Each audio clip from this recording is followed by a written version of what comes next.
a woman who spent 6 months arguing about the wrong shade of white paint on a mansion wall, and she was absolutely right to do it. Welcome to the world of Barbra Streisand, where luxury isn't just about having money, it's about building your own perfect universe, one obsessive detail at a time. Barbra Streisand is 83 years old right now, and she's worth somewhere around $400 million. But here's the thing nobody tells you about her lifestyle. It's not about showing off. It's about control. It's about a girl from Brooklyn who grew up poor and decided that when she finally made it, everything around her would be exactly, precisely, perfectly right. And I mean everything.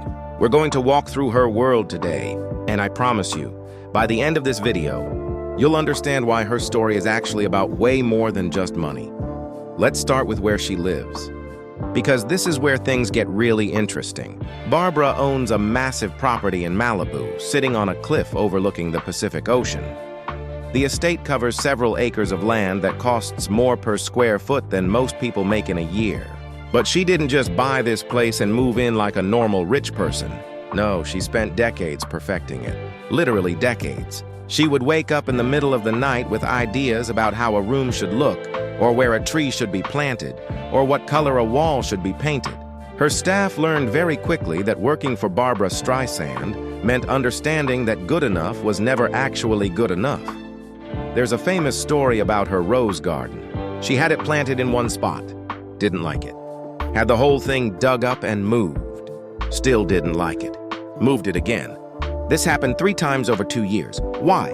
Because the afternoon sunlight wasn't hitting the roses the way she had imagined it would.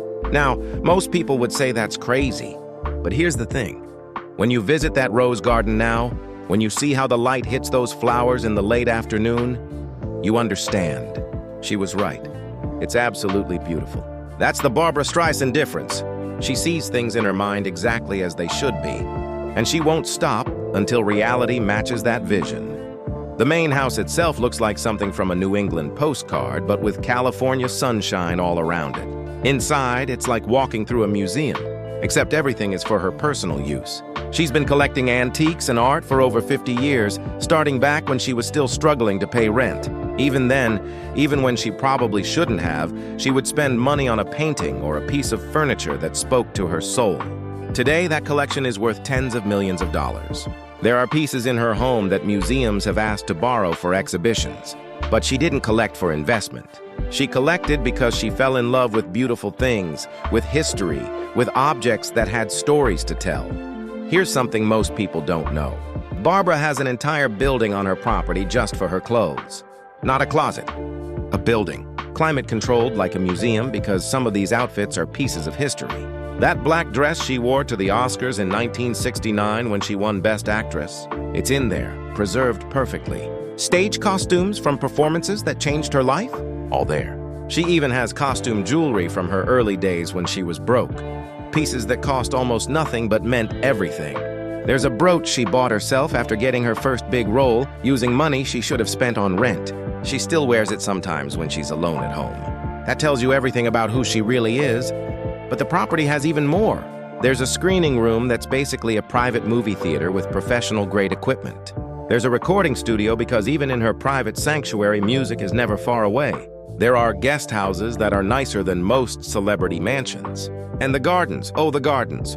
Miles of walking paths, perfectly maintained lawns, trees positioned exactly where they need to be. Nothing is random. Nothing is accidental. Every single element was chosen, placed, and probably moved at least twice before Barbra approved it. Now let's talk about how she moves around the world, because this is where the money really shows. Barbra travels almost exclusively by private jet. Before you think this is just typical rich person behavior, you need to understand the why behind it. Barbra Streisand has suffered from severe anxiety and stage fright for most of her life. Back in 1967, she forgot lyrics during a free concert in Central Park in front of thousands of people. That moment traumatized her so badly that she didn't perform live again for almost 30 years. 30 years.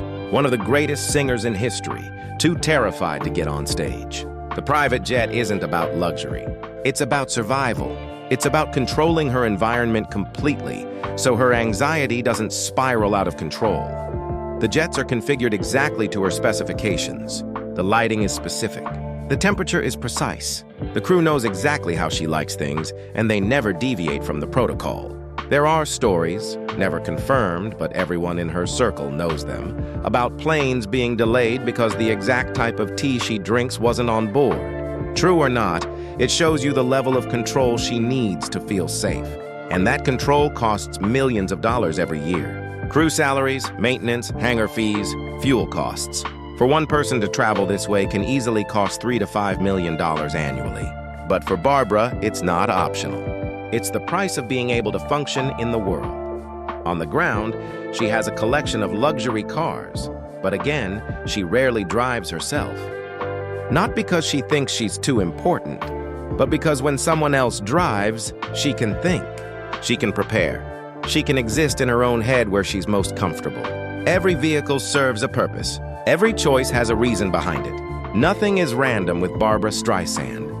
Let's talk about the people who make this lifestyle possible, because Barbra doesn't exist in a vacuum. She has a full staff that would rival a luxury hotel. Personal chefs who know her dietary preferences down to the tiniest detail, not just what she likes to eat, but how she likes it prepared, what plates it should be served on, what time of day she prefers certain foods. Housekeepers who aren't just cleaning but maintaining museum-quality antiques and art. Personal assistants managing her schedule, her communications, the endless details of a life lived at this level. Security teams protecting property and collections worth hundreds of millions of dollars. But here's what's fascinating. Despite having all these people around her, Barbra is incredibly hands-on. She doesn't just hire people and disappear. She's involved in everything. Former employees say working for her is demanding but educational. She expects perfection, yes, but she also teaches people to see details they never noticed before, to understand why things matter, why quality matters, why getting it exactly right matters. Some people find it exhausting. Others find it life-changing. But nobody who works for Barbra Streisand ever forgets the experience. When she entertains, which she does occasionally for very close friends, it's not just dinner. It's a performance. The table settings are chosen to match the food. The food is chosen to match the season. Everything is designed to create a specific mood, a specific experience. And she's been known to change entire menus at the last minute because something stopped feeling right to her. Her chefs have learned to always have backup plans ready because Barbra's instincts about these things are usually correct, even when they're inconvenient. Now, what makes all of this possible? Money, obviously. But where does it come from? Barbra's net worth sits around $400 million, earned over 6 decades in entertainment. But unlike many celebrities who blow through their earnings, Barbra was strategic from the beginning. She negotiated deals that gave her ownership, not just payment. She owns her music masters. She has profit participation in her films. She controlled her image and likeness when most women in entertainment had no power at all. Every time one of her songs plays anywhere in the world, she gets paid. Every time one of her movies airs on television, she gets paid. This is passive income at a massive scale, money flowing in constantly from work she did decades ago, and she's still working. Even in her 80s, she releases albums occasionally. She's selective, yes, but when she commits to a project, it succeeds because Barbra Streisand doesn't do anything halfway. Her tours, the rare times she's willing to face her stage fright and perform live, are among the highest grossing in history. We're not talking about hundreds of shows.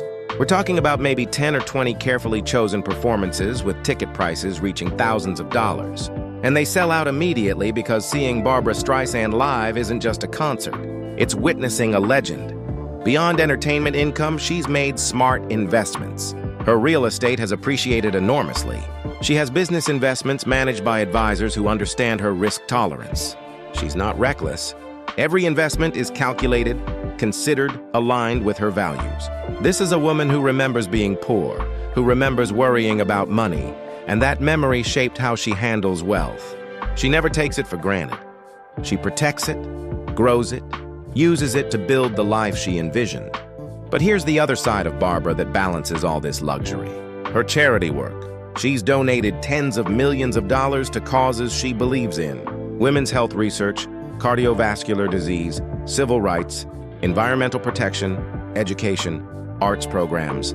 These aren't small token donations. She's funded entire hospital wings. She's endowed university professorships. She's supported arts education programs that changed thousands of young lives. When you see her spending alongside her giving, you understand she's not just about herself. She believes in excellence and beauty and doing things right, and that extends to making the world better. There's a complexity to Barbra that tabloids miss when they write about her demanding personality. Yes, she's a perfectionist. Yes, she's difficult sometimes. Yes, she lives in extraordinary luxury. But she's also a woman who fought her way up from nothing in Brooklyn. She refused to get a nose job when everyone in Hollywood told her she wasn't pretty enough. She refused to change her name when they said it was too ethnic. She insisted on directing films when women directors didn't exist. Every single choice she's made, from her appearance to her career to her homes, has been an act of self-determination. The luxury isn't just comfort. It's proof that she was right all along, that she could succeed without compromising who she was. And now, at 83, she's not trying to accumulate more. She's appreciating what she built. She's writing her memoirs, a project that's taken years because she approaches it like everything else, with absolute perfectionism. She wants her story told correctly, not just the victories, but the fear, the insecurity, the panic attacks, the times she almost quit, the cost of being herself in an industry that wanted her to be someone else. When you look at everything together, Barbra Streisand's lifestyle is excessive, yes, but it's also earned. This woman revolutionized entertainment. She broke barriers for women. She proved that talent beats conventional beauty. The jets and mansion and art aren't just indulgences. They're the physical proof of a lifetime refusing to settle, refusing to compromise, insisting that life should be lived with intention and beauty. She's been authentically herself for over 60 years, long before authenticity became a buzzword. She built exactly the life she wanted by being undeniably, unapologetically herself. So here's the real luxury in Barbra Streisand's life. It's not the things. It's the freedom to live entirely on her own terms, to create beauty as she defines it, to never apologize for knowing what she wants. That kind of wealth can't be bought. It requires courage and vision and unshakable belief in your own worth. Barbra had that belief when she was poor in Brooklyn, and she has it now in her Malibu paradise. That consistency might be the most valuable thing about her, and if you take one thing from her story, let it be this. Never let anyone convince you to be less than exactly who you are. Drop a comment below telling me which part of Barbra's lifestyle shocked you most. And don't forget to subscribe because next week we're diving into another icon's hidden world.